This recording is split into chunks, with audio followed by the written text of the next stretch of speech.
this Figma file is kind of to give you some insight of how we do CRO and how we approach redesigning pages, creating new landing pages for people to maximize conversion and profitability. So CRO at the core, and like I say on many of my tweets, is actually very simple. I think a lot of people kind of overcomplicate it. Really what we're trying to do is just a number of things, but they're very simple if you think about them. All we're trying to do is trying to take a potential buyer who's coming onto your website, trying to take them from someone who's very cold to very warm, and then enabling them to purchase. So how we do that is, just very simply, two things. Is one, just reducing the amount of friction for them to purchase in the first place. So that's one thing that we do. And the second thing is we just educate them more. So for example, educate them more on what their objections are. So, but that may sound simple, but obviously we need to then figure out what are their objections. So assuming that we know what the objections of your customers are, then of course we can do these two things. We can very easily then educate them because we know what we need to educate them on. And the second thing is then reducing the friction for them to purchase. So that comes in a number of things. That's UI.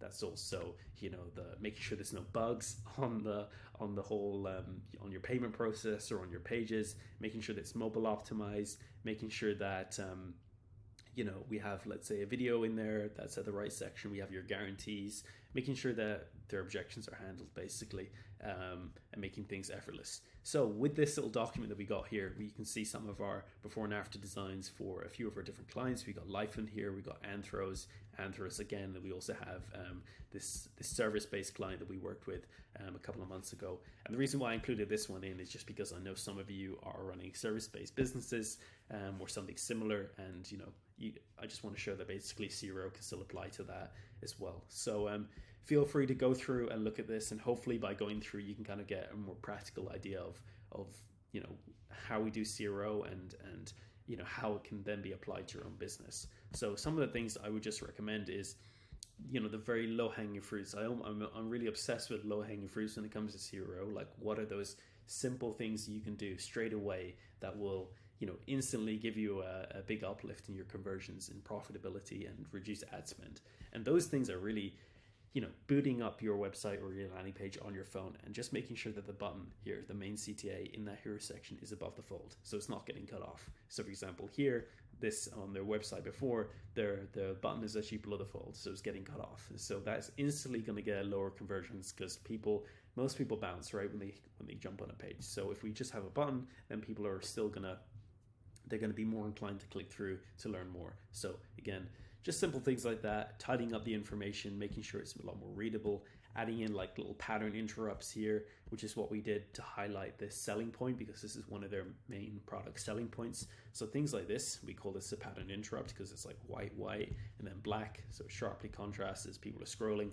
And then just making sure that the information is stacked in like a hierarchy. So for example, if the main benefit and selling point you're trying to get across is these light rings on this hairdryer, well then this video should be less important and less prominent, because when I look at this section down here, my eyes kind of naturally go to this video and learning more about what this does rather than learning about these light rings. So just a simple switch like that, changing this video into a button where it can now pop up, and then having this as the main focal point can help people to, you're basically guiding people on where they should focus their attention on.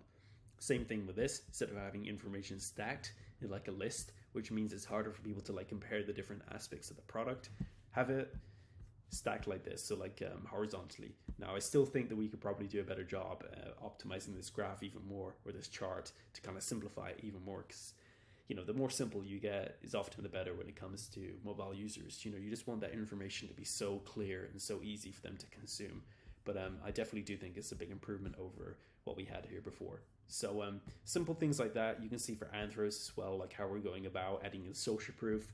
Like for example, this university trust here, how we're highlighting the different benefits in this easy to navigate carousel. We're including a powerful video here that walks through the product. We're showing social proof in the hero section. We're having a CTA in the hero section. And then we're having like a very clear headline that describes what the product is, what the main selling point is, and why people should care basically. And then this is also their collection page. So you can see here some of the similar CRO principles that are at play. Just making sure the information is tidier, that the CTA is more prominent, easy to click instead of the small one over here. And then basically just stacking the information a bit better. So I think some of the fonts here are not working properly. I think they should be like this. So let me just fix that now.